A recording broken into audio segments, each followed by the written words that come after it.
آپ کے لیے میں اپنی زندگی کے تجربے سے جو میں آپ کو آج پیغام دینا چاہتا ہوں، اور میں چاہتا ہوں ساری زندگی یہ باتیں یاد رکھنا. یہ میری ساری زندگی کا تجربہ ہے کہ دیکھیں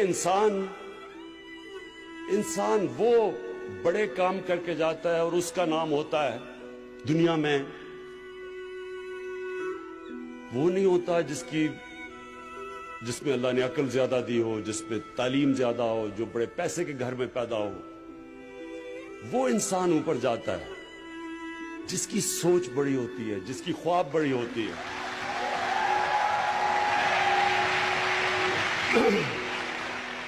اس لیے آپ سب کے لیے، یا خواتین ہیں یا نوجوان ہیں، سب کے لیے آپ کے کہ یاد رکھنا، بڑی خواب، بڑی سوچ بڑی رکھنا.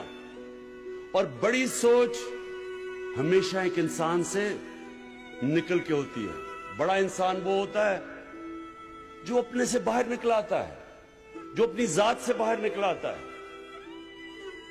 دنیا کی تاریخ میں بڑے بڑے امیر لوگ آئے.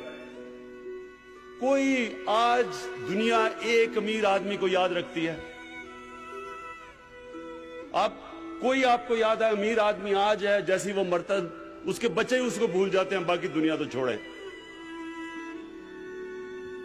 انسان دنیا اس انسان کو یاد رکھتی ہے جو انسانوں کے لیے کچھ کر کے جاتا ہے.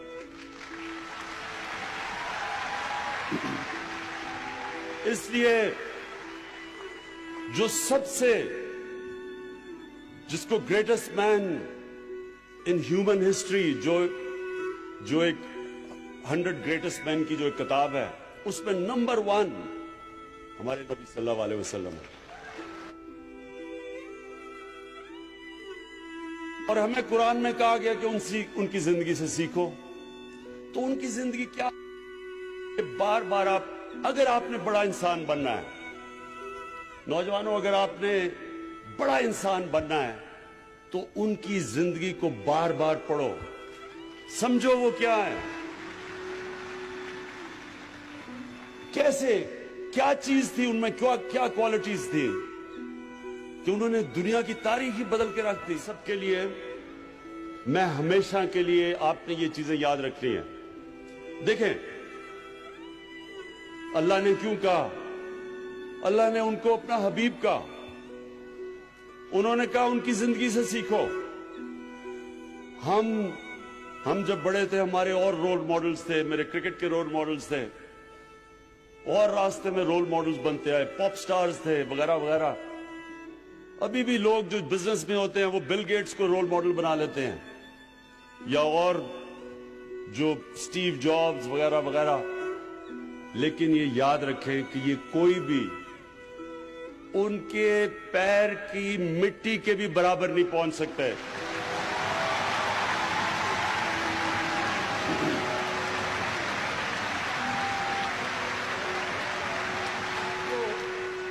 اب یہ یاد رکھیں کہ ان کی جو زندگی ہے وہ دنیا، یہ تاریخ کا حصہ ہے، ہسٹری کا حصہ ہے. ہمیں پتہ ہے وہ کب پیدا ہوئے، کب انہیں ہجرت کی، کب اس دنیا سے پردہ کیا، ایک ایک ڈیٹ پتہ ہے ہمیں. اب میں آپ کو ان ڈیٹ سے بتا رہا ہوں. میں کیوں کہتا ہوں کہ کوئی ان کا مقابلہ نہیں کر سکتا. 625 میں جنگ بدر ہوتی ہے. مسلمان صرف 313 لڑنے والے،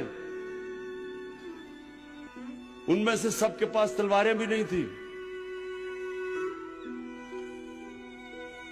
اور 636 11 سال کے بعد، یہ تاریخ کا حصہ ہے، میں آپ کو تاریخ بتا رہا ہوں، وہی مدینہ کے ریاست کے مسلمان جو اس وقت کی سپر پاور تھی، رومن ایمپائر،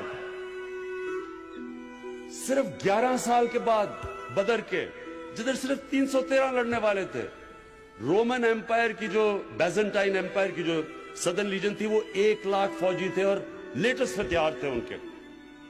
تو 11 سال کے بعد یارموک کی جنگ میں وہ گھٹنے ٹیک دیتے ہیں مسلمانوں کے سامنے. ایک منٹ بھائی سن لو، یہ، اور میں آپ کو تاریخ بتا رہا ہوں. یہ کوئی گریک میتھولوجی نہیں ہے، یہ تاریخ ہے۔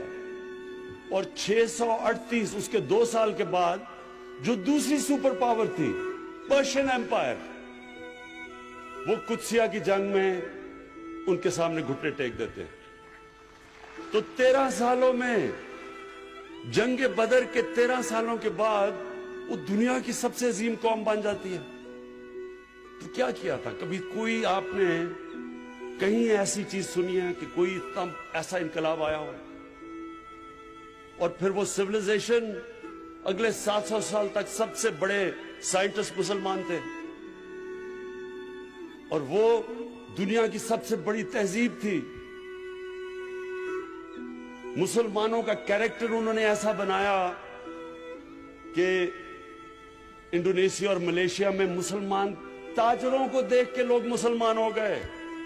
ایمانداری تھی ان کی، سچائی تھی۔ سو میں یہ جو آپ کو کہہ رہا ہوں، یہ آپ نے سمجھنا ہے نوجوانوں، بیکاز فیوچر تو آپ کا ہے۔ تو آپ نے ایک چیز سمجھنی ہے، نمبر 1 سب سے امپورٹنٹ چیز یہ کہ ہمارے نبی صلی اللہ علیہ وسلم نے انسانوں کو بدلا، اور قرآن کی آیت ہے کہ میں کبھی کسی قوم کی حالت نہیں بدلتا جب تک وہ قوم خود اپنی حالت بدلنے کی کوشش نہ کرے۔ یعنی کہ اگر ہم نے نیا پاکستان بنانا ہے تو حکومت ایک طرف کوشش کرے گی اور قوم دوسری طرف کوشش کرے گی۔